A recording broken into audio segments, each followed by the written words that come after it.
And hello, it's me, that D-O-G-G, and it is the Absolute Football Podcast. You lucky people here to join us, and it's podcast time. There's no need to be afraid, because at podcast time, we let in light and we banish shade. Because of goals aplenty, we could spread a smile of joy and put your arms around the world.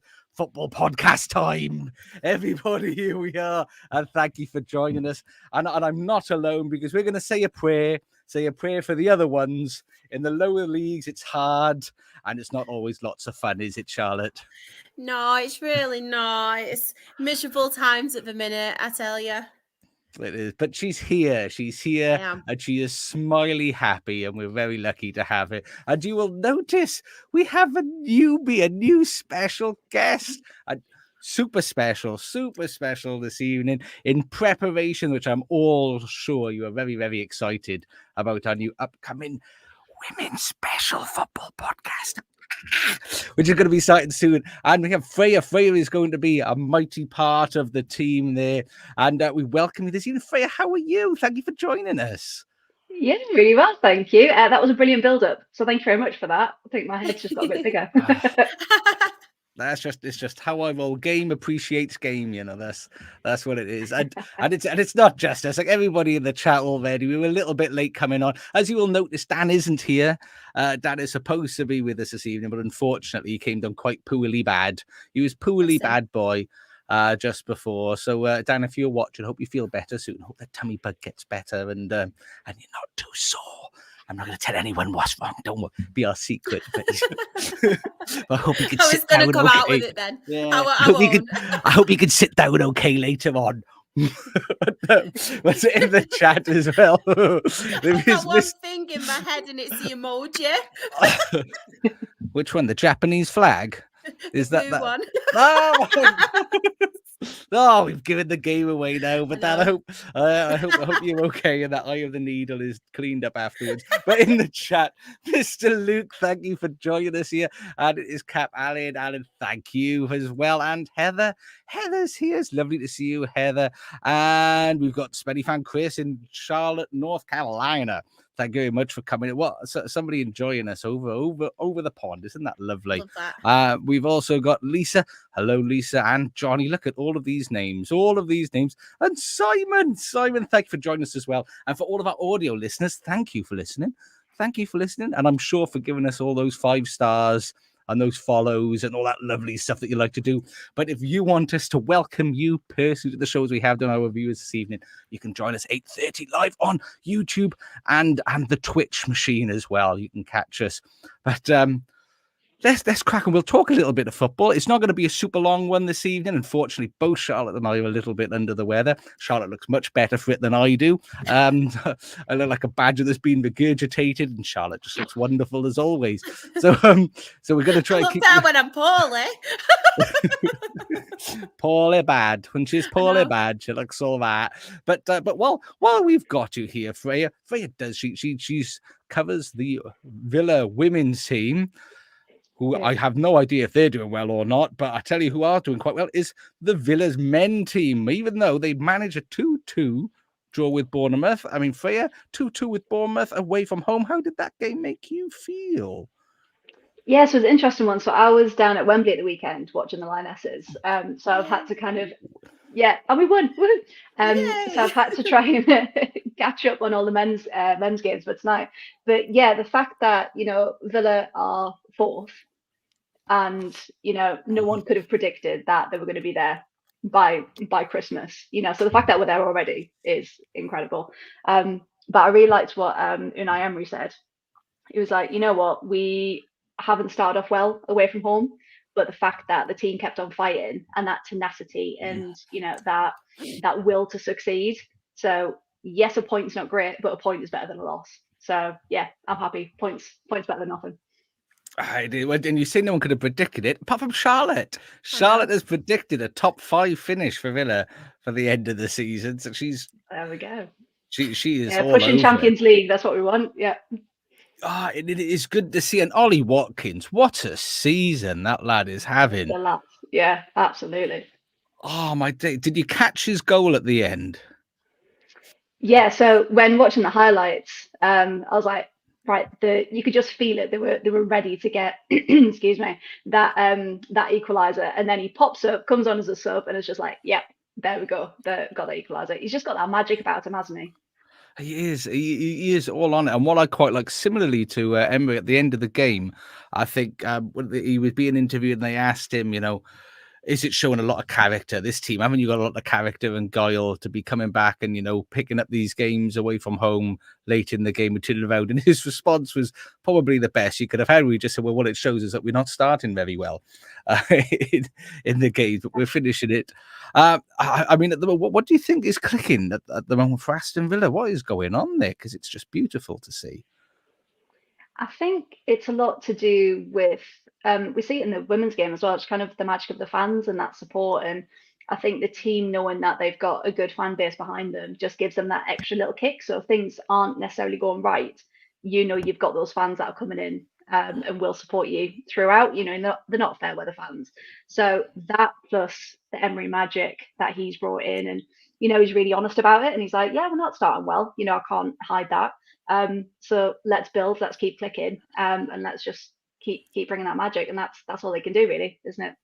They are. They're doing ever so well. I mean, and yeah, fourth, pushing for fourth and fifth up there consistently so far this season. That's where they've been kicking about. And then in the chat, we've just got Mr. Luke saying Ollie Watkins, so record transfer in League Two.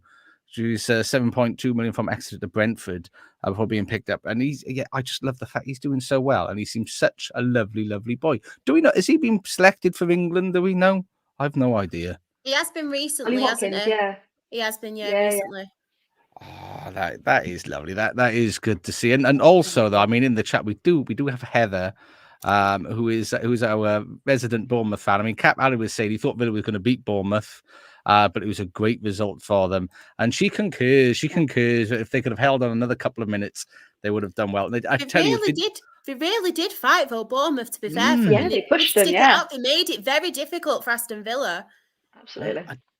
Dominic Solanke, I didn't realise he was still able to play football. I mean, that is his control of the ball and his turn and his finish was quite exquisite, wasn't it, Frey? Did you even though you may not have liked to have seen it, wasn't it lovely? It was. I think the best thing about kind of being a objective fan in some cases is really appreciating the skill. So even though it goes against you, like, oh, actually, that was deserving of that. So yeah, wasn't great at the time, but you can appreciate a really good bit of skill. Yeah. It was very enjoyable, very good game as well. I mean, Simon's a concurring. Emery's a good manager. He should have been given more time at Arsenal. I sort of agree. I like him at Villa though. I like him at Villa. It works, doesn't it? Because I think when he was it Sevilla? I'm sure it was Sevilla he was at beforehand, where he won all the trophies in the Europa League. And what I quite like is they were sort of almost underdoggy. Yeah. But with a good setup, and that's what he's got at Aston Villa, which there's not as much pressure on him, is there? Like Aston Villa are a big club, and I class them as a big club. But I don't think there's as much pressure as with Arsenal fans, because obviously what they went through back in the day and with Arsene Wenger and things like that, I think there's still, and obviously Arteta's doing a good job there, and they're getting closer now this season. But I think they have higher expectations, whereas with Aston Villa, obviously, a good few years ago, like under O'Neill and stuff, they were there, but then they tailed off a bit. But I think with Emery, like you said, it is a bit like an underdog. But I think they've always had, Aston Villa, the finances. Obviously, they attract the big players. They've got the fan base behind them. They've got the stadium. And I think they just needed that next level manager. And I think they've got him in Emery. I really do. It is exciting. I mean, I am a fangirl. I am a fangirl for Aston Villa. They are my adopted team this season. Yeah, I like the kits. I do like that sort of that claret and the baby blue. It does it for me. I'm not going to lie. I mean, Frey, do you think they're going to be able to sustain this push throughout the whole of the season and keep in that sort of, let's say, top six level? I hope so, yeah. Because I think if they've showed that they've got that quality, they've got that tenacity, and I think unless something goes horribly wrong, like what would make them lose that? So yeah, I've got everything crossed, and I know everything else has as well. But yeah, I can't see why not, to be honest. And I it's mean, good. if you look at the table, they're 4 points behind Arsenal, who are at the top. Exactly. Like, that's mad. Yeah, I mean, I think Mr. Luke in the chat, Villa were doing well in the UECL and Premier League. Got a decent result against Liga Warsaw as well. And I mean, and that is something Emery's got experience in balancing. I mean, and I think, I mean, He's a winner Newcastle. as well. Yeah, He's a winner. He's a winner, yeah. yeah. His mentality. Because I mean, Newcastle have got that balance that they're having to learn balance in European games, and that's why maybe they're getting caught out with injuries a bit more than they would have done. But Emery knows how to balance that squad, how to make it work, and he's getting a tune out of them. And it's very, very sexy times over that side of Birmingham. But Heather in the chat, I mean, we will give props to Bournemouth as well. She's saying Solanke's getting the support now that he didn't, and the man whose name I can never say right. Think of Semenyo. Lion King, Semenyo. I did this last time. I was hoping that you would again, to be perfectly honest with you. But he nearly got sent off, didn't he? Though, well, I think he had a yellow, and then very soon after he's a little bit naughty, and then he got his second yellow. But I mean, I don't know. Either one of you can jump on, whoever you want. But Bournemouth seem to be. They seem to be clicking a little bit more. I think they're getting it down with what the manager wants, isn't they? Yeah. Aren't they? Yeah, I think so. I think they just needed that little bit of time. Obviously, they've had a couple of injuries as well, Bournemouth, to be fair to them. I think they will be safe, to be fair, this season, Bournemouth. I think it might be a little bit of a struggle just because I feel like some of the teams around them have obviously got... they've got less injuries. Obviously, they've got the squad more than Bournemouth have, but I do think Bournemouth will definitely be safe. And I think if you can add some more some fresh legs and stuff in January, I think that'll definitely help them. I think Heather mentioned previously that they have had a takeover, so I don't think they are short of money to obviously invest in the squad, which is obviously brilliant. But yeah, I think there's a lot worse teams in the league than Bournemouth, so I think Bournemouth will be good. And yeah, they are scoring, they're starting to click now, so who knows? I mean, Craig in the chat saying he thought Bournemouth had big improvements in recent weeks, and the manager 100%. seems to be a good appointment. And yeah, I think because it's taken some while to blood in what he wanted to do. Yeah. I think, but who knows? It could be. I know it'd be low. What I like about Bournemouth is they're still quite. They feel more parochial, like a sort of smaller local club. They've still got that feel about them, don't they? You know, 100% like a community kind of feel to them. And I always have a soft spot for Bournemouth as well. And obviously Eddie Howe, because I feel like not that long ago, they were in a similar league to us. And then obviously it's nice to see them teams around us like building and ending up where they are. And yeah, I just love the community feeling with Bournemouth and stuff. And yeah, that's why I really hope they stay up. I have got a massive soft spot for them. And I love Heather, obviously. Had to get it in there. See that's it. And I think there's that. Say we are tiny, the tiny cherries. Yeah, I mean we can get like 12 in this stadium, and I think that's lovely. You can all snuggle up together and be all close in a nice hug position. That'll be nice. That is nice. But it was an enjoyable game, one that was good to see. I mean, while we're on, before we sort of move on to any other games, I mean, in regards to Aston Villa, I know this isn't a women's football podcast, but how are Aston Villa ladies doing? Are they having the same measure of success, or are they struggling? I would love to say that we're top of the league. However, unfortunately, we've had a bit of a rough start. Just where we were. So at the end of last season, we finished 5th, highest ever finish, and we were kind of predicted to be challenging again for the top spots. And we all thought, yeah, we can do that. But then you add in the World Cup, and then you add in hardly any rest time. Then you add a couple of games, then an international break, another break, and just they haven't got their rhythm back yet. So as of last match, we were on a 4-match winning streak, and we thought, right, this is it, in all competition. So there's some things not right, some things not there. But the fans, again, the fans are there. The fans will be there. We're all behind Carla Ward. And hopefully, fingers crossed, something will click and we'll be back. But we were missing a couple of key players at the beginning of the season, Ken Starley, Kirsty Hansen, etc. So once everyone's back fit and we're clicking and we can get that really good just sense of who Villa are back, I think we'll be cracking. So yeah, we're on the up. We had a rough start, but we can get there. We can get back. And second half of the season. Exactly.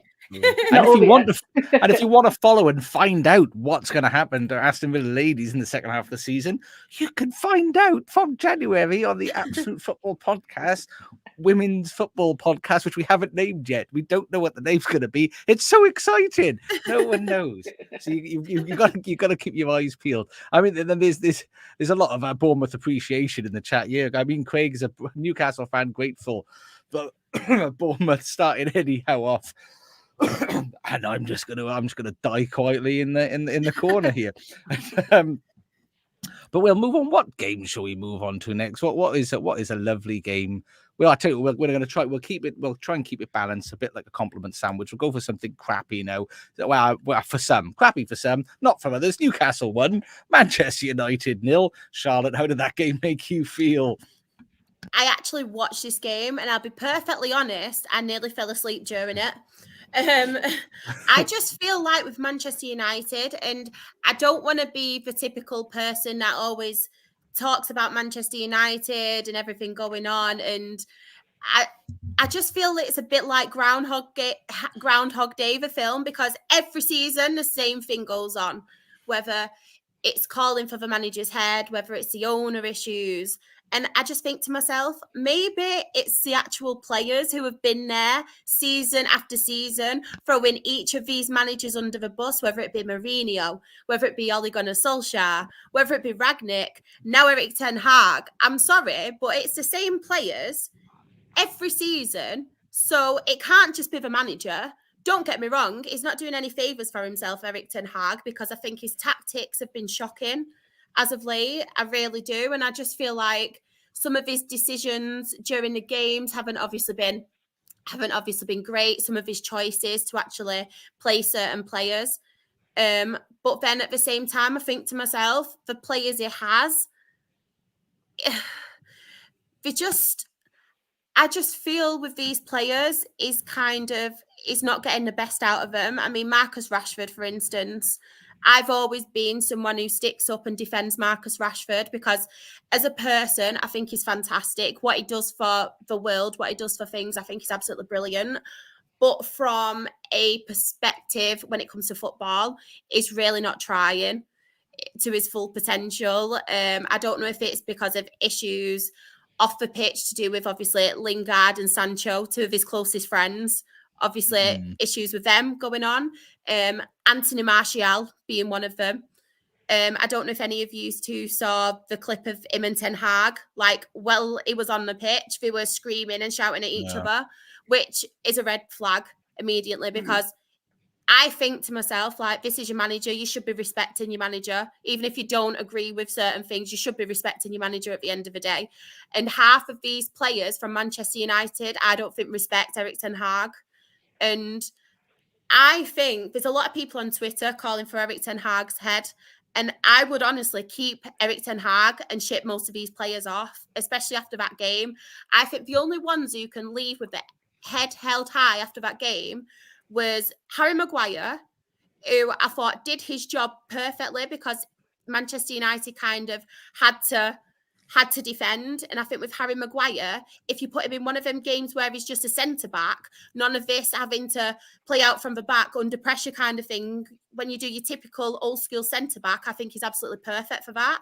So I think he played well. Luke Shaw, I need to take a breath. No wonder I've got a sore throat. Luke Shaw has just come back from injury.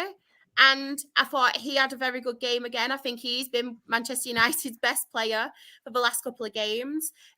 Bruno Fernandes, as much as people disagree with me with Bruno Fernandes, I think one thing you can't fault the lad for is he shows up to every game. The only games he does miss is when he's suspended. He's very rarely injured. even when he's ill, he'll still play. And I think that's one thing you can't fault about Bruno Fernandes. I know people say about him whinging, constantly hounding the ref, which I get. But from kind of a trying point of view, I think he always does try, to be fair to him. The rest of the players, I honestly think they just need to get rid of, because it's just the same thing every season. And it's just getting really frustrating now. But from a Newcastle point of view, though, I think it was a very good 3 points for Newcastle. They had they had chances. They could have probably scored more. I thought it was good that Anthony Gordon scored as well, a young prospect, and he was one of them for me where I thought he's come from Everton. Will he make it? Will he not? But I think he's one of them typical Eddie Howe signings who Eddie Howe can kind of improve as time goes on, and he's still very young. But yeah, I thought it was a very good 3 points for Newcastle, good win for them. I kind of did expect them to take more of the chances because I thought they were more dominant, but I think United were just awful. They were, absolutely awful. I wrote a little limerick. I mean, Sam's the master of limericks. Obviously, if you're on a podcast with Sam's hosting, you might be lucky enough to get a little lovely limerick written for you. But I wrote one for Marcus Rashford, and it goes, which I think perfectly describes him and how he's played at the moment. It goes a little something like this. There once was a footballer called Marcus Rashford. And I think that perfectly sums up what's going on at the moment, because there once was a footballer called Marcus Rashford, and now there isn't. I think, I mean, he's just lost it. I mean, I'm not sure. I've watched a lot of highlights of it, and he's just nowhere, is he? Do you know what gets me, though, in Manchester United? And I don't know if it's because, obviously, they bring players in when they're so young, but then I just think to myself, they kind of have this petulant child mentality. Sancho's been the same. We've seen it in the past with other players, and I just think because they come in and they started that young, they kind of think that they're on a pedestal. Well, and there's hype in the contract sizes. Doesn't help. I mean, we've got in the chat, we've got a lot in the chat on Manchester United, so I'll try and pull up for the Newcastle comments as well. I will bring them up when we focus a little bit on Newcastle in just a moment. But we've got where are we? There's so many. There's just so many. I mean, could we describe watching Man United at the moment as pain? And we've got Simon was saying it's easier. The problem with Man United is it's easier to get rid of the managers rather than the players. There are reports that Ten Hag has lost a dressing room. I have seen a lot of those kicking about. Did he ever have it, though? Because I feel like no one ever has it with them players, because they've done it to every person. I'm sorry, but it can't just be the manager, because it's like 4 different managers with these players now. It is. It's awful. I think Cap Allen is saying that United becoming the new Chelsea, which I actually think Chelsea are a better club than Man United at this point in time, because I think for me, for Chelsea, you know who Chelsea are, you know who they are, and they're a sort of, not at the moment, and this will sound silly based on what they do at the moment, but they're more of an instant success sort of club. They're looking to buy ready-made players, buy success, buy a big manager in, and try and do something immediate. And you know what's going to happen there, and there isn't that negativity. I think at Chelsea, there isn't that negative aura around it. Whereas at the moment with United, it's broken. Everything is just broken there. And I think, I mean, Harry Maguire, as you mentioned, was probably, the irony was he was probably the best player on the pitch for United. But for me, and when you watch him, when they're trying to play out from the back, the transition play, he can't do it. He's the reason why they can't play the style of football that they want to play. Yeah. But he's the only player that can do well at what he's doing and is trying. What really does frustrate me, though, with this Harry Maguire thing is, though, we have seen the amount of abuse people give him. Don't get me wrong, there's been times where we've laughed and stuff, not at the abuse he gets, but we've laughed at his mistakes and things like that, and it's just like, oh, Harry Maguire again. But one thing I will sit here and stick up for him and say is, he's not acted like a petulant child at all. He's had the captaincy took off him. To be fair, he shouldn't have even been given it anyway. And I think a lot of it was because of, obviously, his price tag. And I think a lot of the stick he does get is because of his price tag. But you've got Marcus Rashford there swearing, like the camera caught it, and he said, I won't say it, but why the F am I here? You've got then Martial shouting swear words and all this. Martial's been there how many years now, and he's never even proved himself. I'm sorry. Mike Keane said, Martial, you can forgive him scoring 1 goal every 14 years. But is that he doesn't do anything else. But they don't get half the stick Harry Maguire has got. I've seen Harry Maguire on Twitter get death threats and everything, and it's awful. And not once has he ever badmouthed anyone. Not once has he ever spoke about someone badly or said anything. He's took everything on the chin. He's been respectful through all of this, but still he's the one who gets more grief than your Rashford, your Martial. And I'm sorry, but that doesn't sit right with me. I mean, it is sad. It's just the club is just my biggest issue with it is it's everything. It's structurally the whole thing from the owners down. Nick was right. Open heart surgery. He was right all along, and that's why they got rid of him, because he outed them. Because he said they need 10 players to be shifted minimum after the first, and that's the problem they've got, and they will continue to churn managers. Because there's just no structure. The manager hasn't got the support that he needs. They got too many mediocre players on too much money that they then can't shift out. I mean, and Ian's asking here, does Rashford actually like football anymore? Reminds him of Asu Cott, who doesn't seem to enjoy playing for Manchester United. I think he likes it when he's doing well, but then when things aren't going so well, it doesn't. And don't get me wrong, I bet he has stuff going on. I've seen before, he has stuff going on off the pitch as well. He takes a lot on, which is absolutely fine. But then you're earning how much a week kind of thing, track back.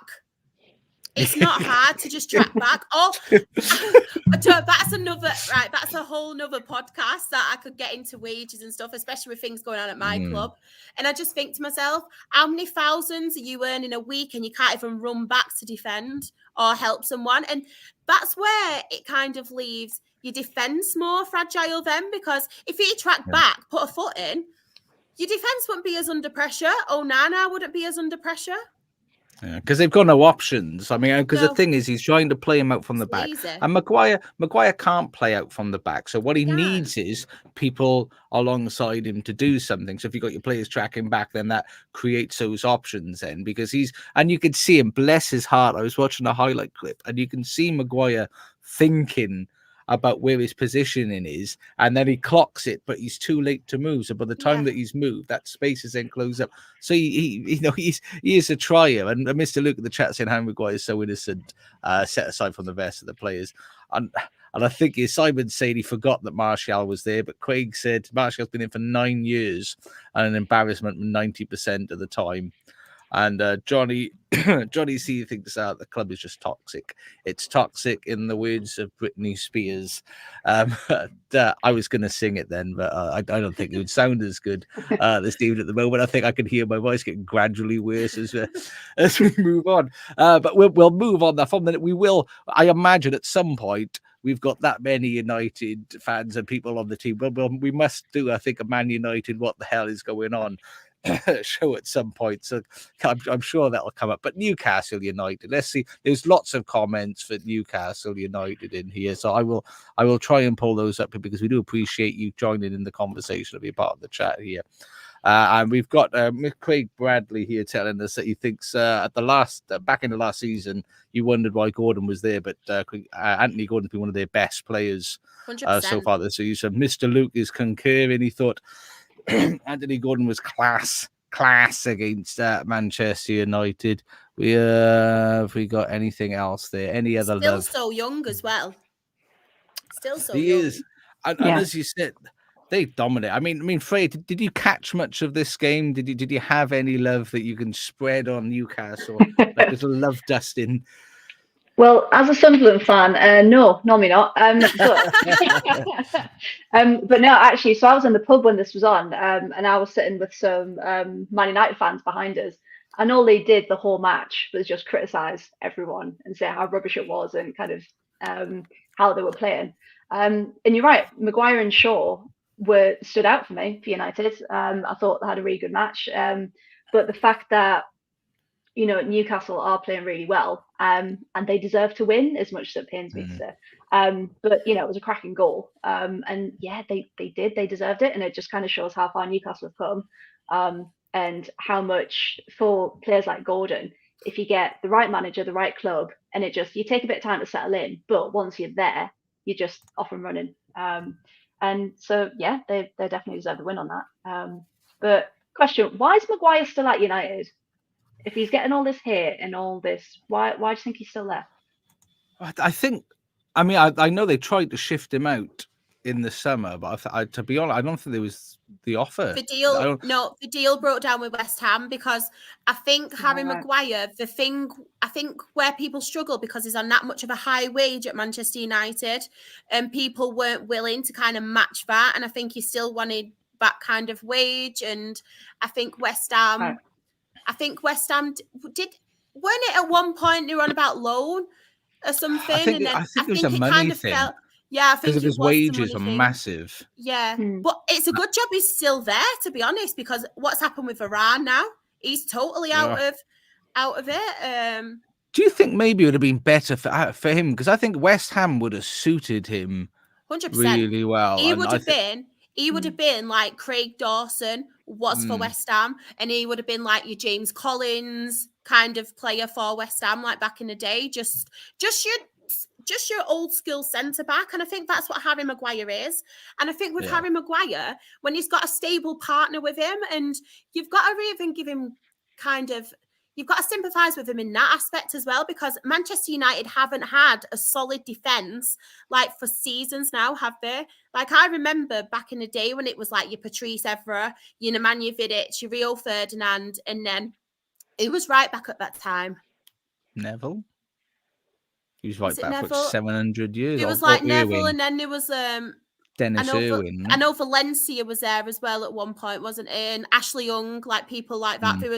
They always had like a solid like defense, didn't they, back in the day? And I think the thing is with now is having to play people out of position. It's like you see Luke Shaw centre back, and I think when Luke Shaw is with him, like at the back he does feel more settled, Harry Maguire. But like we've said, I don't think he can play like how other people and how football is developing.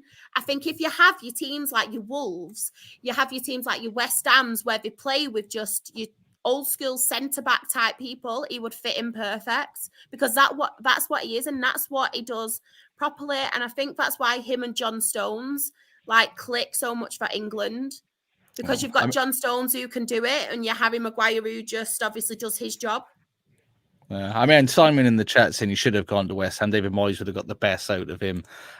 Jonathan Carpenter, thank you for joining us in the chat. He said it was Wes Brown. He was the other than you were talking about. But Craig is saying Maguire would be good for any team, and he'd have him at Newcastle as well. And I think he'd be quite a tidy fit for what Newcastle are sort of doing. And I mean, what I enjoyed, they had so many chances that they created at Newcastle. It was some. Yeah, I'm sorry, Fraya. I thought it was some lovely football. Yeah, it was. Annoyingly, it was. Yeah. I mean, especially with the injuries as well. They've got a lot of injuries, haven't they? They are. I mean, I think somebody put out a starting 11 of their injuries at the moment. And when I looked at it, I only looked at it glancing as I'm flicking through my phone because I was supposed to be working. And it said, where would this team finish in the Premier League? And I had a look, not realizing what it was. And I thought, actually, do you know what? You'd probably say top 10. The team they put, and then I looked at it, and there's the injuries, injured 11. And I thought, wowzers! But another addition to this injury 11 they've got though is Nick Pope, who they think may have had a dislocation again. Yeah. I mean, which leaves him with Martin Dubravka, who I think was only there just for fun at this stage of his career. I mean, Shah, how much of a loss do you think Nick Pope's going to be for them? A massive loss, because not only is he like, I honestly think he's our best goalkeeper, like from an England point of view. Like I know there's Pickford, I know there's Ramsdale, but I've always really liked Nick Pope, even from the Burnley days. And I think obviously as the defender, but also like in the dressing room and the way he commands his back lineup and things like that as well, his experience. Yeah, I think it's massive for him. And I'm sure I read today it's around 5 months, I think he's out for. It's quite a long time. If it's a dislocation, because they'd have to have surgery like he did last time. Yeah, 100%. It's a reoccurrence as well, isn't it? So you never know whether there's some complications with that as well, don't you? If obviously it's a reoccurrence, but I do really like Nick Pope. He is one of my favourite goalkeepers, not only from an England perspective, but in the Premier League. I don't think he gets as much credit as other goalkeepers do. I mean, interestingly, Newcastle fan Craig in the chat saying his only problem is he can't kick very well. That is true. That is true. Which put them under pressure. But a lot of comments here. Spenny fan Chris, is De Gea going to Newcastle? Cap Alid saying, didn't Newcastle have 20 shots? United's 7. They're 22 to United's 8. Yeah. So there was a lot of dominance by Newcastle United. But Simon Todd, again, De Gea is linked with a move to Newcastle. Mr. Luke, De Gea is heavily linked to them. And Cap Alid is saying they would also be a brilliant. And I still rate De Gea. I still think he's as a backup for someone to come in for a few months. I think he would do a game, and I would love the irony of him coming to Newcastle and them doing really well and pushing United out because of games and points that he saves for them. Because if you remember, he was always saving points for United over the last couple 100%. Of seasons. And it was great. And a little bit of breaking news for Charlotte's Thursday. If you love a bit of lower league, Thursday, 8:30 p.m. on the YouTube and Twitch, absolutely lower league. Apparently Swansea have just sacked Michael Duff after 6 months in charge. I was actually at the Swansea game this weekend where they lost to, where they drew even to Huddersfield. They could have very easily lost until like the 93rd minute. And speaking to fans after the game, they thought he had one more match left in him. But apparently not. But of course, you can grab that Thursday, 8:30 p.m. on the fabulous, out of control lower league show at 8:30. But Cap's agreeing. De Gea is saving United so many times. And Craig said De Gea needed cover at Man United last year. They brought it to Dubravka.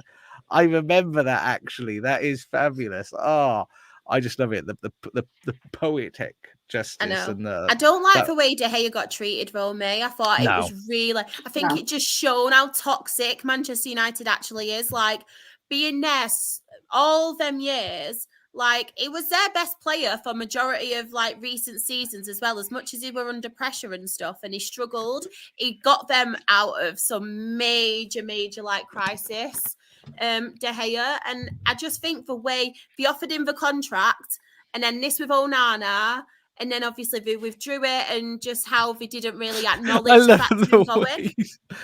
Say Onana? Onana. What's my name? I can't, it's my northern accent. I'm really bad. I love it. What did you say? I was listening on Thursday. I think you said holy moly. Holy moly. Oh, dear me. I completely off. I thought, what we were talking about football. I can't quite remember now. Yeah, De Gea, just the way he was treated. And I just think at the end of the day, he was there so many years, and it wasn't as if it was one of them like a Phil Jones where he's been there years but sat on the bench. He was a key player for all these seasons, and it just frustrated me how he was treated. So I really do hope he goes to Newcastle, because I think the way they play would suit him a hell of a lot better. I think they'd appreciate him a lot more too. And yeah, it got me mad that. I'm sorry, but it just angered me. And I was going to say we could try and clip some of that for TikTok, but I think it's too long. I think it was too long. Yeah. Charlotte's destruction. You just clip my own Nana. What's my name? And it's Dan in the chat. Dan saying sorry he couldn't come. He's looking forward to showing his little ginger mug when we want him on again. So, we told everyone why you didn't make it, Dan, as well. We outed you. Yeah, we outed you right at the start, Dan, while you weren't here. He's hoping the sickness. Yeah, he's hoping we're not saying which type of sickness. I know we didn't say you had sickness, pal. we implied you'd need a rubber ring afterwards. And Heather last in the chat, Eddie would take De Gea under his wing at Newcastle. I'll look after you would. That'd be nice. That'd be sweet. But I think if I mean, and there's two more games for us to cover. So let's have some joyous finish in here. The next game we'd like to talk about, and Freya, you can give us a little bit on this, Freya, and I know Charlotte has also watched this one in depth as well. But just briefly, Manchester City 3, Spurs 3. How would that game make you feel? That was a good one. Just for the neutral as well. Just that end to end, all of those goals. Like Spurs, I don't know. There was something about Spurs in that match that I thought they're going to do this. They're going to, because I think as soon as Haaland missed that shot, you're like, oh, it's going to be that kind of day for City. Okay. Well, exactly. But yeah, it was just, and all of the memes that have come out of it as well, of Haaland shouting at the ref, it's just been, obviously it shouldn't have happened, don't condone it. But yeah, just the stills of that have been incredible. But yeah, I thought Spurs, hang on, I'll get my notes because I've done some research. Someone's and Charlotte's just shared in here with his clear coat. I took my jacket off for this one. Get ready. Oh yeah, because Son obviously opened the scoring, and then what was it within a minute?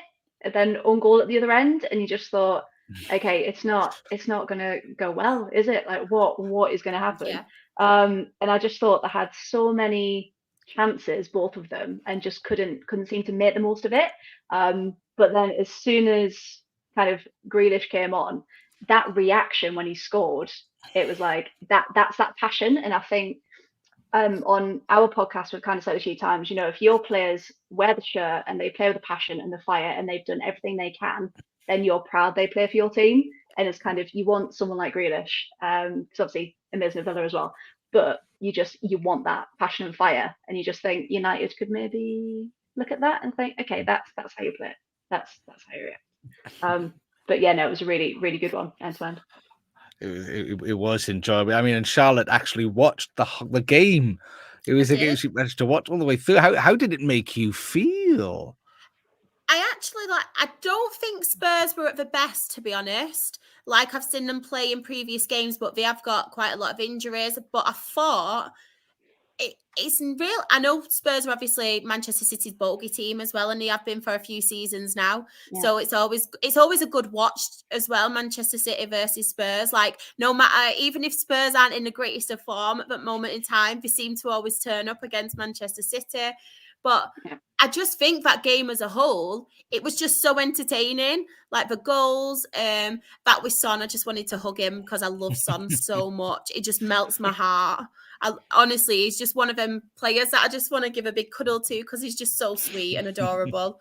So I am a massive Son fan. I think it was massive, obviously, for his confidence scoring the first goal. Very unlucky. Obviously, the own goal, it came off him. I heard as well, apparently Kulusevski, every time that he has played against Manchester City, he has scored. So obviously that was really good. Great header as well. I think it came off the bar, that one, didn't it? I'm sure, did it hit the bar, Kulusevski's? But yeah, I think Grealish needed to score because I think this season he has struggled a bit. So I think that'll be great for his confidence and just the whole ending of it as well. Like, what was going on was so entertaining. And just that referee business at the end. Like, I am not Manchester City's biggest fan. Like, they stress me out so much because they just win everything. So it's one of them where you do want to see like other teams beating them and getting results against them. But watching that referee decision, I thought, what are you doing? It's like how he played advantage, and then when he got advantage and they were going to score, like, there's no chance at all they're not going to score. I thought, do you know what? It's not happening. Blows his whistle. Yeah, I just thought that was mental. It was good. I sort of felt like he must have had money on the game and forgot what the score was. I was thinking it must have been like 3-2 to Spurs, and thought, Christ, I got money on the draw. And then all of a sudden I'll be like, oh shit, no, stop, everybody come back. It was fab. I mean, from your perspective, do you think? Can you work out what the ref was thinking? I was trying to think. I was watching the punditry afterwards as well, and they were kind of saying, well, actually, as it's played through, they thought he thought it was going to be intercepted by Spurs. Can't remember who the player was. So as he's then let a player go on, he's then seen that possible interception and then blown it and then realised it's been played through and actually Grealish has got it. And it's, you'd think for a game to that point, because I think you had quite a pretty good game, that ref, until that point. Yeah. And you just think all people are going to talk about now is that, instead of kind of the football and kind of the goals and things like that. And you just think one split decision, obviously there's a lot of pressure on a ref. You expect them to, hold themselves to these really high standards, but you just think at that level, just let the play continue. Like, it's in that such a crucial part of the pitch. Just let it go. Because Haaland was back on his feet, wasn't he? And so actually everybody played on, and the thing that annoyed me a little bit is that everybody, I got a couple of pet peeves, short corners being one of them. But in a game of football, when people think that they've been fouled and fall on the ball and grab it, I can't handle that, and I think you have to play to the whistle. And to be fair, they all played, and not just City players. The Spurs players were all played to the whistle, so nobody stopped. Yeah. So it's not as if you might have thought, that's not really fair, actually, because everybody stopped playing. They all tried to play on it. It was literally, he just thought, nah, you're all right. I couldn't figure it out. I mean, Craig in the chat says no guarantee City would have scored. The Liverpool goal earlier in the year was worse. It was. I think that was a mistake. You can't explain, because this isn't a mistake that the ref made. It's just a decision. It's like that you were teasing them. It's like, go on, only joking. It's like when you play with the kids and you're like, do you want to sweet it? No. I know. It was a strange one. I mean, and Shawnee's in the chat that's saying that refs are human, they make mistakes. It's not the first he's made, but it's how you bounce back from. And it'll be interesting. Yeah. I think, and Cap added saying Simon Hooper, who's the referee in the controversial game between Spurs and Liverpool, was the one against City versus Spurs. So maybe he's a Spurs fan. Yeah. You never know. Maybe you need to check his betting patterns potentially. There, I'm not making any accusations at all. I'm just saying words. I mean, but after the game, we'll talk a little bit more about the game in a minute. But after the game, Man City, they're being fined for lack of control of their team for the way that they reacted, which I've got to be honest, I agree with massively personally. Yeah. And I think if you watch Pep as well, it all stems from the manager down, and I think that's disgraceful. I really don't like that. And I was actually in a conversation with someone on Twitter about this, and I like to think I am consistent. If you remember when Virgil van Dijk got his fine and additional ban for swearing, I was behind that on the premise that that's carried on through. I mean, Charlotte, do you think they were justified? I think it's justified in their anger and the way they presented their anger to the officials. Do you think that's right, or do you think they should have a bit of a slamming from the officials? I think they should have a slamming from the officials. Don't get me wrong. It's a situation where you're obviously going to get heated, because even me being a neutral was like, what's going on? So obviously you're a Manchester City player, so you're instantly going to do that. But I just think, obviously for consistency, like you said with Van Dijk, I think it was a Brighton player last weekend, was it? Said something to the ref, got sent off and punished. Was it Dunk? It weren't Dunk, right? Yeah, Lewis Dunk, I think. He got sent off. It did make me laugh that much. I shouldn't laugh at that, but it did make me laugh. But I just think it does need to be a consistent thing. And I don't know if you saw as well after the game, Pep Guardiola mentioned Arteta. And it was like, it wasn't biting, but it was like having a dig, saying, I'm not going to go on Mikel Arteta and all this. So that made me laugh a bit. But yeah, I think they do need to be punished. I think across all the leagues, if you do something like that and with the referee, I think you do need to be punished at the end of the day. Yeah, no, I mean, Fraya, just out of interest, do you get that sort of behaviour in the women's game, or do you act more respectfully? Respectfully, of course. No, I mean, there are moments when, especially when you question their decisions. And there was a controversial game, actually. probably would have seen it. The City Chelsea game, the women's earlier in the season, when there was the most yellow cards given ever in a match. And one of them was for dissent, which wasn't even dissent. And you think, okay, well, has it got to get to a point? Because I know people have been talking about the sin bin. Has that got to come in? Would that help the match? Because I think, especially in the men's game, that kind of all the testosterone, they do lose their heads, don't they? And then after 10 minutes, you can see them kind of go, right, okay. Yeah. So actually, that might work in the men's game. But yeah, the women's on the whole, you get a couple of things for dissent, but it's nowhere near. I mean, I'm not. I did have that because somebody mentioned the sin bins and say, no, well, people calm down. I've got to be honest. That I think. I mean, we've got some chats in here. Cap Allen saying the players and managers should be allowed to voice their opinions about the ref, but it should only be the manager and the captain should be allowed to communicate with the ref in the same way, perhaps as rugby. And it's all about how they conduct their opinions. And I concur with that, and I actually think I think scrap the sin bin. I yellow card them for dissent, and then send them off for anything else. Because if you're an adult and you can't control your emotions, then I'm sorry, you need to work on yourself. Because sorry, it is a workplace, and I think the referee is in his workplace, and I think he's got a right to not have, on a lot of occasion, 5 to 6 big blokes, and footballers are not small guys. Even the short ones are built, and to have those guys running and aggressively screaming and shouting in your face, that's intimidating. You can't tell me that's not going to then influence how you perform for the rest of the game, because it is, no matter what sort of person you are, that is an intimidating thing to have to deal with. And you mentioned earlier the memes and the gifs of like Haaland, which we've also used for the thumbnail. That he's a massive guy. He's about 6'2", 6'3", and he's built, and to get. That's not nice, and I don't think someone should have to deal with that in their workplace. If I disagree with my boss and I run up and scream in his face, I don't think he's just going to go, calm down now, come on. I know you're a man and you get yourself all worked up, but calm. It's not acceptable, and you'd expect some sort of discipline for that. And I think people need to stop separating football from society, because people look at it and the way you conduct yourself there. Yeah.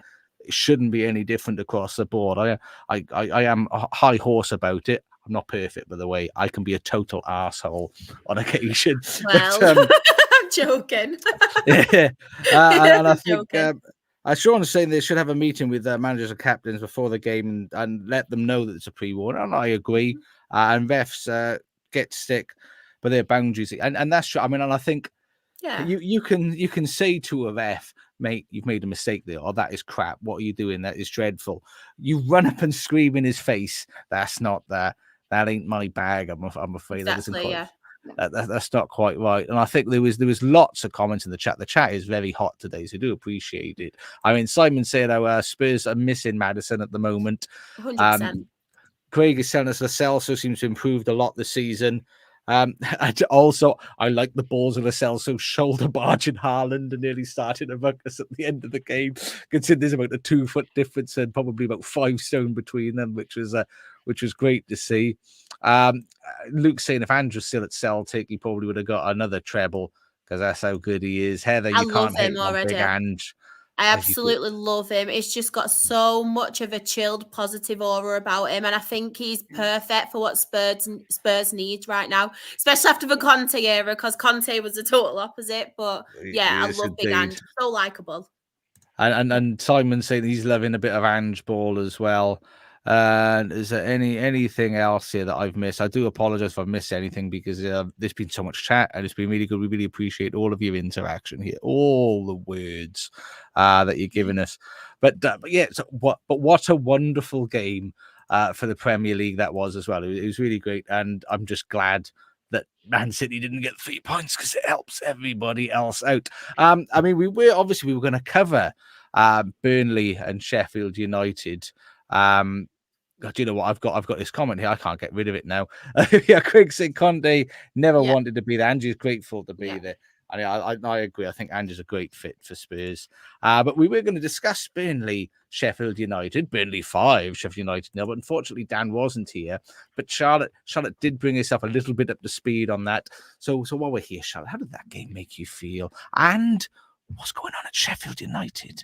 I know. Well, I just want to come on here and say, like, well done to Burnley. I think they did really, really deserve a 3 points, and it's been a long time coming for them, bless them. I think we've mentioned previously on podcasts where Vincent Kompany has been very stubborn and he's not been changing the way, obviously, Burnley are playing. He wants to get out of this, obviously, typical long ball and stuff you associate with Burnley. They play some really good football, to be fair to them. I just want to say as well, I don't know if any of you saw the highlights, but Burnley's finishing, they were so good. Like Really good. the header from Rodriguez was a good finish, like really early on. Rodriguez. The other goals, like the header was good, don't get me wrong, and I'm not taking anything away from Rodriguez, but the other 4 goals were absolutely stunning finishes. So fair play to them. I think Ollie McBurney should have been sent off for the first booking, to be honest. It was an elbow. And I think what was he doing? He did it twice. I know, but I think the first time he should have been sent off, to be fair. I think that was really dirty, and it was typical Ollie McBurney, to be fair. But the second one, yeah, of course, he had to go, especially after he's done it the first time. But yeah, with Sheffield United, obviously, there's strong rumours, and I think every media outlet is reporting that Heckingbottom is set to be sacked, which at first with me, that doesn't sit right, because I think to myself, he's not actually been sacked yet. So every media outlet is putting he's set to be sacked and all these rumours. I think they did it with Bournemouth's manager as well. Obviously, he hasn't. But there's very strong rumours, obviously, about that. Then there's rumours that Chris Wilder is coming back to Sheffield United, what I've seen, which obviously it did wonders for Sheffield United, don't get me wrong. So that could kind of fit. But I think the thing is with Heckingbottom, and I can see both sides to it. I can see the side where I sympathise with him, because I think to myself, it got them to I think it was a semi-final in the cup. Was it the League Cup? I think he got them to the semi-final of that. Obviously, he's got them promoted. They haven't really invested that much this season.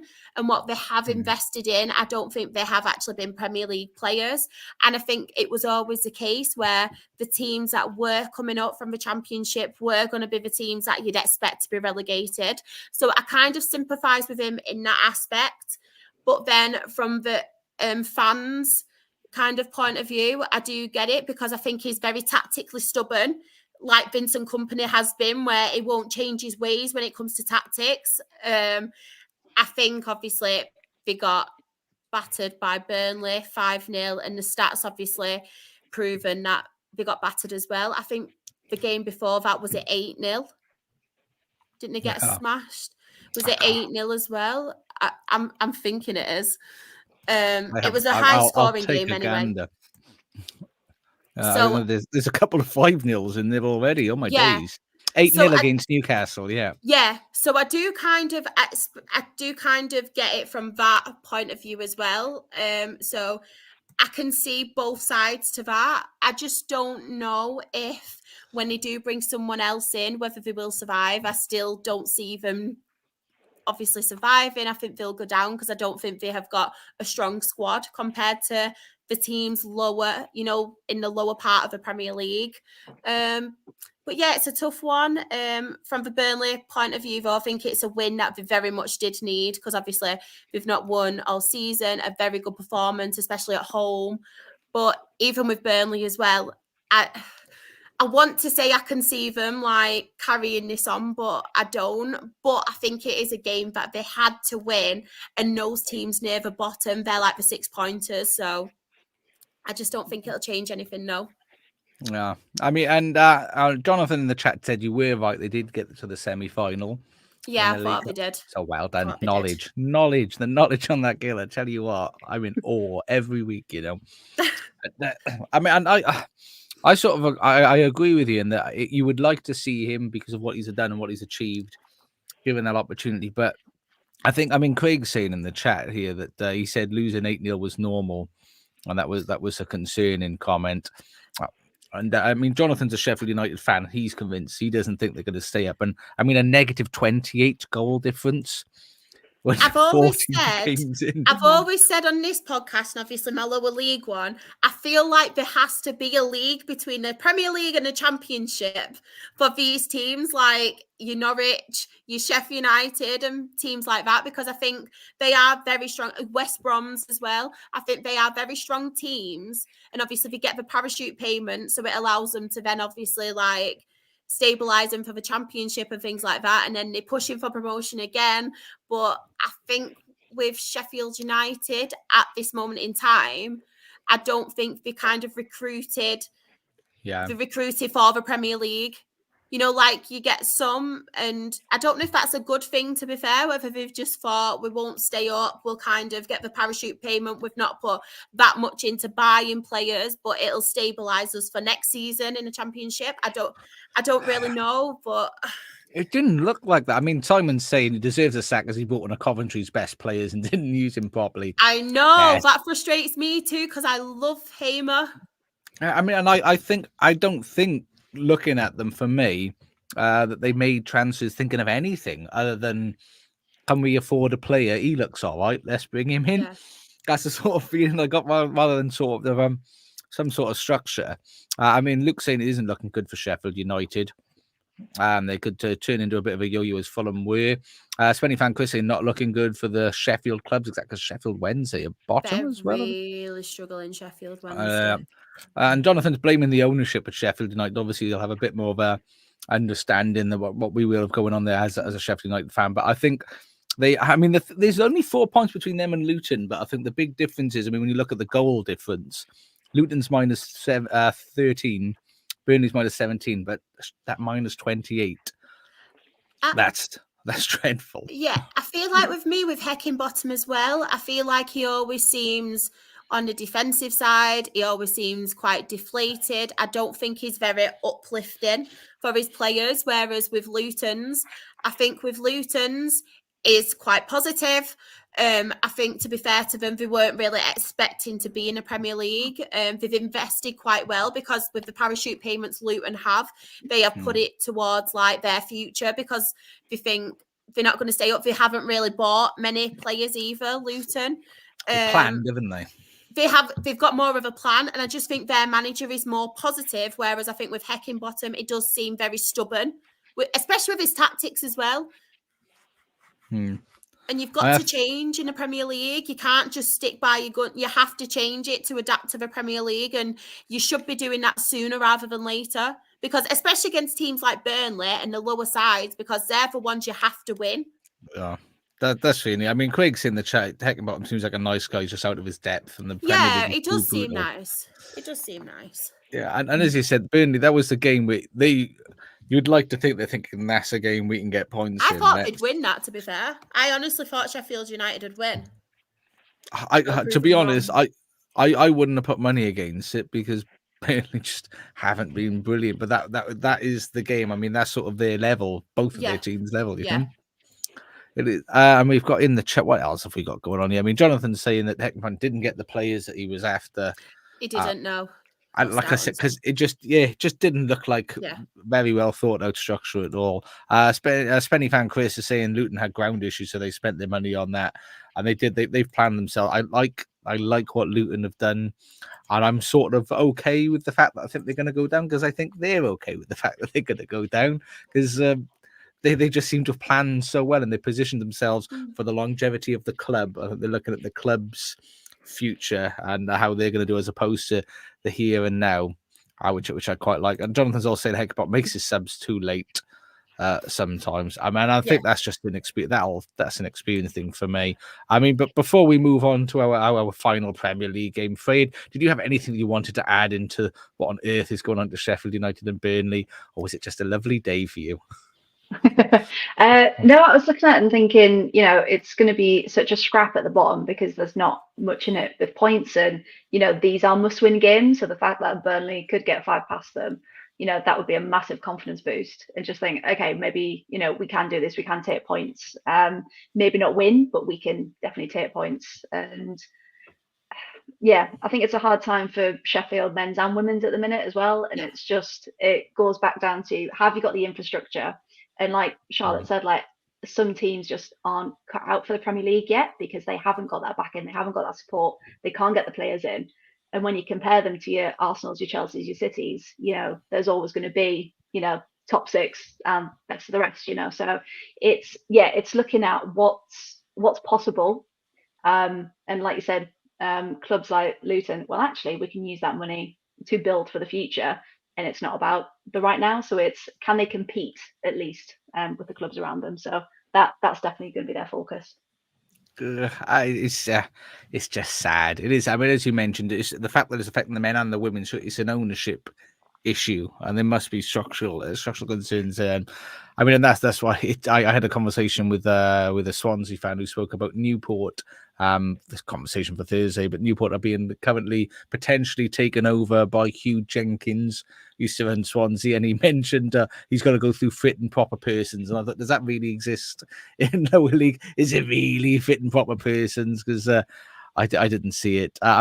Chris saying, didn't Sheffield United have a transfer embargo at the time they did? I believe that's when Heckingbottom was there, and he had to deal with that, which is why we thought it's a little bit unfair that he doesn't really get the time that he wanted. I agree with Simon's comment as well. That Luton bought players for promotion push next season. I like it. I like when teams are sort of run and managed correctly with that fourth order. That does make me very happy. And speaking of well-run teams and teams that are always planning and doing well, Liverpool 4, Fulham 3.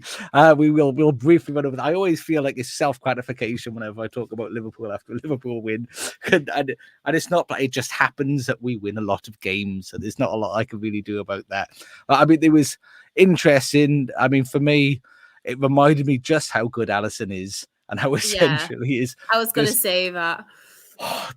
Those were some not nice goals that we conceded there. I mean, did you both catch any of the goals for Fulham there? And did anybody think that Alisson would have not saved any of them? He would 100% save them. And I honestly stand by the fact I think Alisson's the best in the league. And I'm not just saying that because I'm on with you. I think Alisson's the best keeper in the Premier League. I really do. I mean, did you concur, Fraya? Do you want to concur with me that he would have done them all, wouldn't he? Yeah, of course you would. Yeah, I mean, there were some cracking goals, to be fair, but the defense wasn't great, was it? There was just. Yeah, it made me sad. I got to be honest with you. It made me think, how long is Alisson out for? Because obviously we have Manchester United on the 17th, and I'm a very nervous Liverpool fan. I don't like everybody saying, it's going to be a bloodbath, and we're going to destroy Man United and ruin the very foundation of their souls when they play us. But seeing Kellerin goals did unnerve me. But some beautiful goals. I mean, Charlotte, Trent Alexander-Arnold, wasn't they beautiful goals? Very good goals. And I think he's kind of found his position now, hasn't he? And Klopp's kind of utilised him in the right way with Trent. But yeah, I think he's a fantastic player. And I've said many times when I've been on the podcast this season, I honestly think Liverpool will be the ones challenging up there with Manchester City. I think they're the team that, in my eyes, would beat them to it, Liverpool to Manchester City, because I just think the players they've got, especially your attacking players, I think you've got just so many. I think, obviously, I've seen Alisson is due to be back in training. Is it next week as well? So it's not as obviously bad as we first thought, because when I saw him go down, I thought, oh no. I thought this could be a really serious injury, and that's a major loss for Liverpool, because I think he's one of the most, if not the player you need the most in that lineup, because not only is he a fantastic goalkeeper as well, just the way he commands, the way he speaks to his back line, 100%. He's just a leader, isn't he? Even though he's not the captain, he's like a leader. And I don't want to big you up too much, though. But You've, I it's do hard. enjoy watching Liverpool. It's just frustrating. We never really get to enjoy Freya talking about Liverpool very much, really, because we do it. Everybody doesn't want to blow my horn at all. I mean, I'd say it's great to see Wilson scoring, which. Yeah. It was nice. I do like Harry Wilson. I do wish him all the best in that. So I was saying, so McAllister's goal. What a goal! It was just. I mean, an Endo coming on as well. Endo scoring. That was, and I think he reminds me a little bit of the little engine that could. He's trying hard, and you're like, you want him to do well. I mean, see the same as Nunes. I want him to do well, but that hair. Should we just take a second to talk about his hair that he had? I mean, Frey, are you rocking the double plaits that he was sporting? I saw that and I was like, that's an interesting hair choice. That's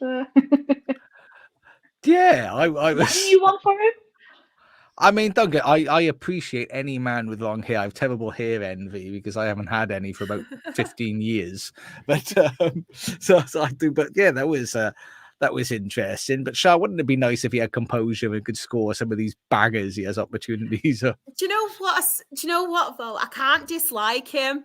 Because as much as obviously, like, I really do wish that he did score more goals because I can't dislike him. And I think there is a player in there in him. And I think with him, he does turn up at the times when you need him the most. Yeah, he does. I do like him. I shouldn't say it, and I don't want to big you up. And it's really like, it's making me anxious, me being so nice to you. It was just, I mean, the one thing I will say is, I think it was somebody at Geary, Benny Fanker said, bloody Liverpool need to stop giving their fans such a scare. It's getting to a point now where I expect to see us a goal or two down until about the 60th minute. I almost expect it now, which is horrible because I'm a nervous fan anyway. I really struggle watching a Liverpool game. But when we're down, you sort of almost expect they're going to turn around because that camaraderie. I mean, if you see the guys messing around together and the jovial nature that they have and Klopp hugging everyone, it's just lovely. Isn't it lovely? It's like us on this podcast, all giving each other high fives and all this love and appreciation that we give to each other. It's really lovely to watch, and it is. And I thoroughly enjoyed it. And I think what did I see here? Jonathan saying that is that Liverpool? I don't know Liverpool's next game, to be honest with you. Is that the case? I thought we had Arsenal. Yeah, we do. Sheffield United out on the 6th of December. Oh, which is this? Is that this Wednesday? Oh my days, that's coming up fast, isn't it? City Villa as well. City Villa. And Rodri and Grealish are suspended for it. That is all coming up. Yeah, lots of interest. It's exciting times coming up here. And we got Liverpool won 2 games against Newcastle and Fulham after being behind the last 10 minutes. And the top teams do that. And it is mentality monsters, as I believe Jurgen said. But I mean, and if we'll pop up, well, that takes us in to take a look at the side. We're not going to do a massive in-depth analysis of the European football this evening because I'm just not very well. I've struggled to make it through the point that we can't see either. This is too small for me, this text. but what way does that leave us? The games we didn't cover was Chelsea won a game of football. 3-2, which doesn't make anybody but Chelsea fans happy, really. But they won 3-2. West Ham and Crystal Palace with the most predictable scoreline you could have imagined for West Ham and Crystal Palace was 1-1. Lise's having a wonderful time, but they're still boring. And as I said, I think last week or the week before, Crystal Palace, you're just boring. You're a dirge and you just upset me. And we've got Heather in the chat. I actually think Grealish had a deliberate suspension. Oh, Is it indeed? Craig said he did wonder that. Villa's got a big week with Man City and Arsenal. We shall see. And Jonathan wants to know, what do I think Liverpool are going to beat Sheffield United by? I think we're going to concede. We're going to go down 1-0 and then come back like 6-1 or something. That's what I think. Sheffield United will beat you 1-0 then now. Yeah, I know. because that's just what's going to happen. That's just how I roll. Arsenal beat Wolverhampton Wanderers 2-1, and Brentford beat Luton Town 3-1, and Everton. And as Mr. Luke said, a good win for Everton, which it was a win that they needed. Obviously, they need every win they can get, but they also played very well to become 1-0 victors over Nottingham Forest, which leaves us Arsenal at the top of the table, clear by 2 points. 2 points clear at the top of the table, which isn't ideal. That's not what we want to see, because that leaves Liverpool second on 31, but a point ahead of Man City on 30 points. But we must remember, even though their form is a little bit skittish at the moment with 3 wins and 3 draws, they don't turn it on until Christmas anyway. So let's not get too ahead of ourselves. Will beat them. Aston Villa 4th, though, 20. I mean, and I will say, and as I've said all the time, I think Pep is fairly tactically inept in that if you attack them, high line, pressure City, you'll score. And I think Unai Emery can have a good evening, and he can perform well there and do that. But Spurs are in 5th on 27 points, and then Newcastle on 26 and 6, and in 7th place Manchester United on 24 points. At the bottom of the table, Sheffield United, as we said, 20th on 5 points. Burnley in 19th on 7. Everton also have 7 points, but a much better goal difference, 12 better goal difference, in fact, after the 10 point deduction, which they are appealing. I have no idea if they're going to have any luck in that, but they only need to have that reduced by a couple of points, which will put them ahead of Luton, who is 17th on 9 points. I don't know if we've had a La Liga write-up, but I haven't checked. But at the moment, Girona are not top. My Girona, your Girona, our Girona are not top. They are joint, though, on 38 points. And it is goal difference currently setting them. But I think they do head-to-head in La Liga, I believe. But at the moment, Real Madrid are sitting at the top on goal difference. Girona, they did beat Valencia, and Real Madrid beat Granada. But isn't that lovely to see? That is lovely to see Girona up there. Long may it continue. And Almeria is still bottom. They still haven't won a game yet. We're going to compare to see if you remember last season, Shah, my adopted Spanish team, Elche, didn't win a game until like the last 4 of the season. We're going to see if Almeria can top that. And if they're going to win a game at all this side of Christmas. And if not, can they push Elche's record of not winning until I think it was something like February or March? I was going to say, I'm sure it was around my birthday, like March. End of February. It was right at the tail end, but they finally won one. And Real Madrid apparently breaking Girona hearts. They are indeed, as they're keeping it up. Bellingham is back, and Bellingham is still scoring. And Mr. Luke and Serie are awful now, down in 15th position. And they drew 1-1 against Villarreal. I'm not sure if you saw, they could have had, I think it was a winning goal they could have had, but it was called back for a VAR decision. The player tripped his own foot. Yeah. And Simon in the chat, Jude Bellingham is on fire. He is. Oh my days, record scoring. I think he scored more than Zinedine Zidane in his first 15 games at Real Madrid. What a record. But that, as we said, that leaves Real Madrid at the top, Girona second, Atletico Madrid in 3rd, and Barcelona are in 4th position, 7 points behind. Yes, we don't like that. We don't like you performing well because you cheat financially, and we're not fans of that. We're all about financial parity on this podcast. Over in Syria, Juventus is still top on 33 points as of last night when I put these slides together in my drugged up state as I was trying to get through the evening. Inter Milan is 2nd on 32 points, AC Milan 3rd on 29, so it's very tight at the top. And the team I can never say at the bottom, Salernitana or Saltavina. You said it. Yeah, I mean, and if you want, what we are missing, which we haven't had for a while, is Charlotte reading out the Serie A results. Oh, no, we can't do that. I'm so bad. That was a joint behind, but Cagliari 9 points. Lecce, have they paid their bill? Who knows? But they drew 1-1 with Bologna. And Roma were in 5th. And last season's winners, Napoli, are in 4th position on 24 points. Not doing as well. They're not doing as well. Who knew that racially abusing your striker and top player would impact his performances? Who knew? Everybody with a brain. And over in the SPFL, Shah, anything interesting you want to tell us about SPFL? What I'll do, I'll just read out the results and I'll read out the table as well, because I will be honest, I've not seen much of it this weekend. So Kilmarnock 0, Hearts 1, Livingston and Ross County was postponed, Motherwell 3, Dundee 3, and Motherwell did have a man sent off as well. And then on Sunday, St Johnstone 1, Celtic 3. No big shock there. Celtic won another game.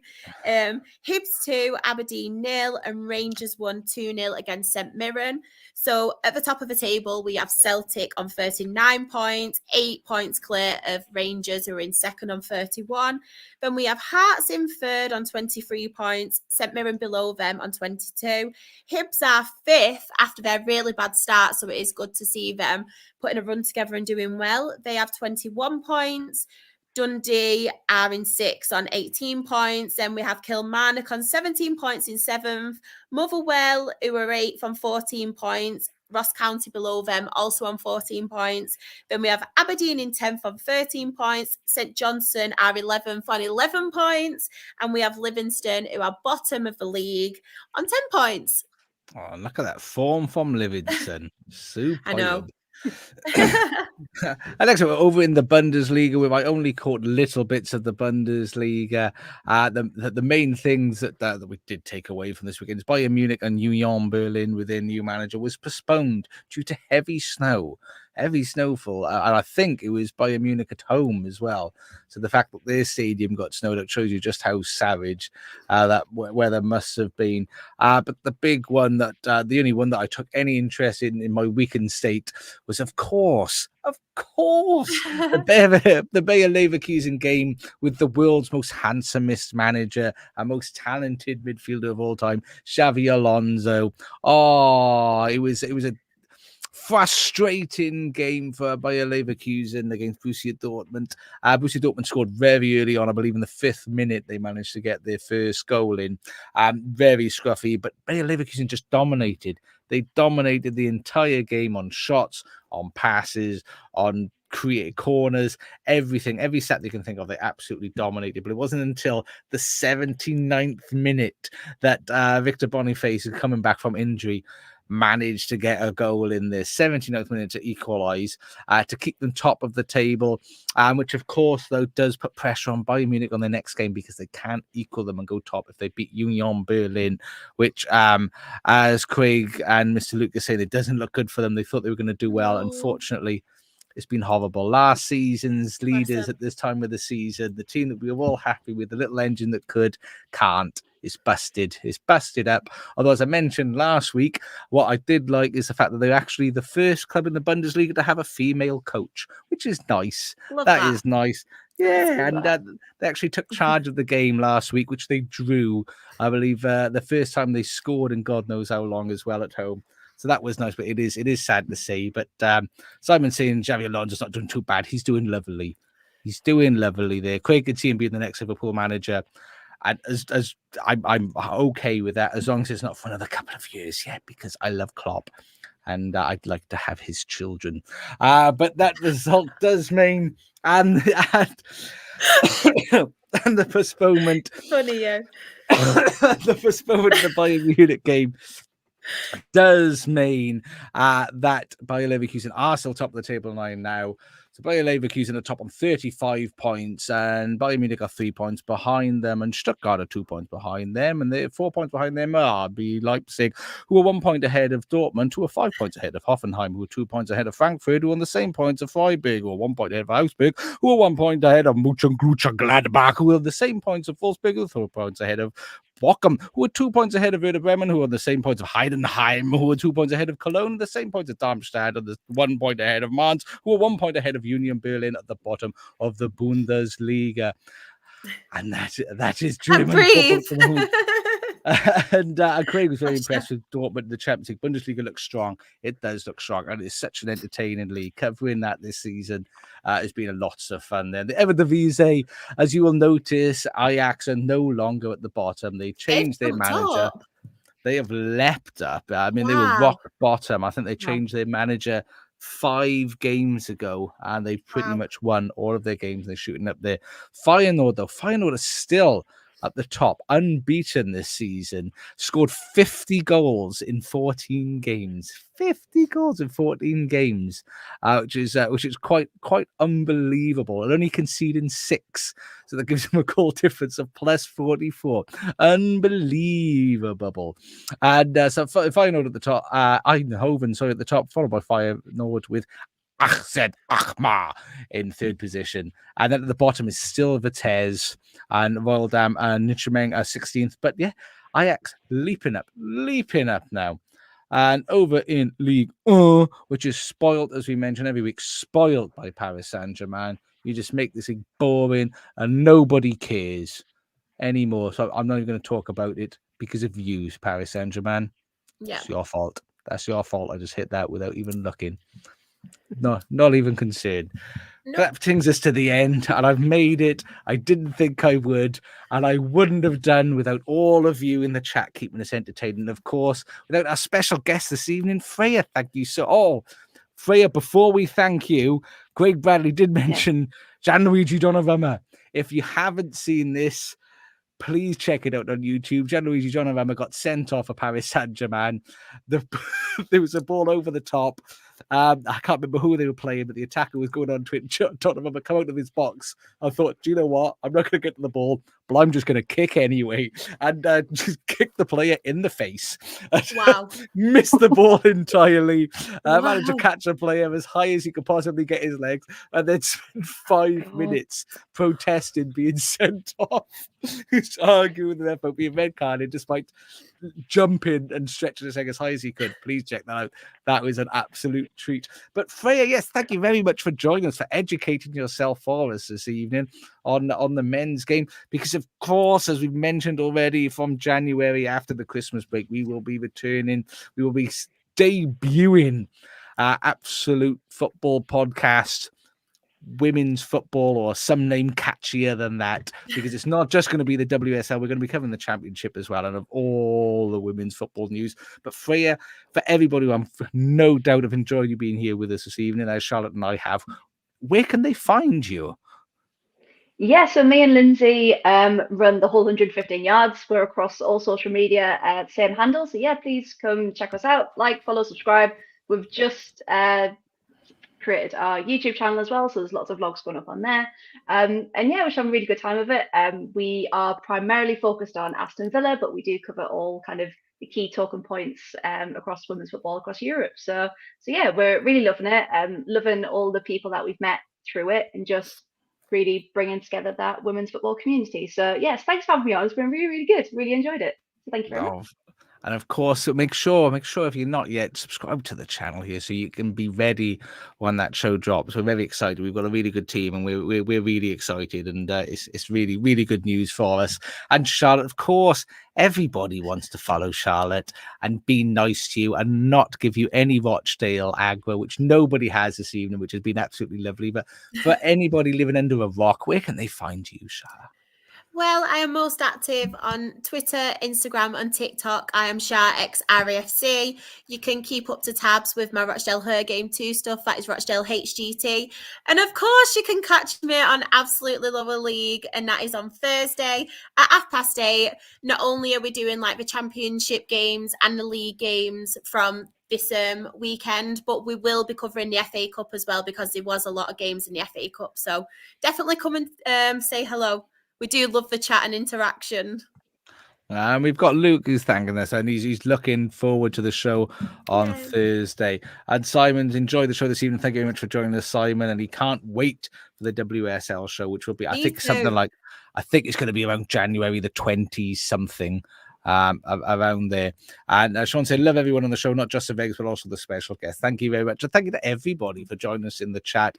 You've actually been really fantastic this evening. We've loved the interaction. Thank you so much for taking part. And for those of you that haven't, you can find us on Twitter at Absolute Ball Pod, YouTube Absolute Football Podcast, as we are on Twitch, on TikTok. Boom. We are at Absolute Football Pod, Instagram and Threads, if anybody does Threads anymore. Absolute Football Podcast _ on Facebook, the Absolute Football Podcast. And of course, we are live on YouTube and Twitch Mondays and Thursdays at 8:30 p.m. And on all good audio platforms, even the bad ones. I'm sure you can find us there. Can I just say as well, tomorrow is our All About Ipswich episode. What gets put out? I didn't even know. Is it 8 o'clock, 8:30? I don't know, but it definitely is being uploaded tomorrow. And it's only because I mentioned it on the Lower League show on Thursday, and I've actually remembered to mention it today. So please, please, please watch that. And when that comes out, yeah, please do hit on it. Watch at least half hour. Hit the like button. Watch it all. Watch it all. But at least just to help us out as on the channel. If you haven't subscribed, please do it. It's free of charge for everyone listening on audio platforms. Thank you very much. We love you dearly. Aren't you all wonderful? Yes, yes, you are indeed. And thank you very much for joining us. And TTFN and Tata for now.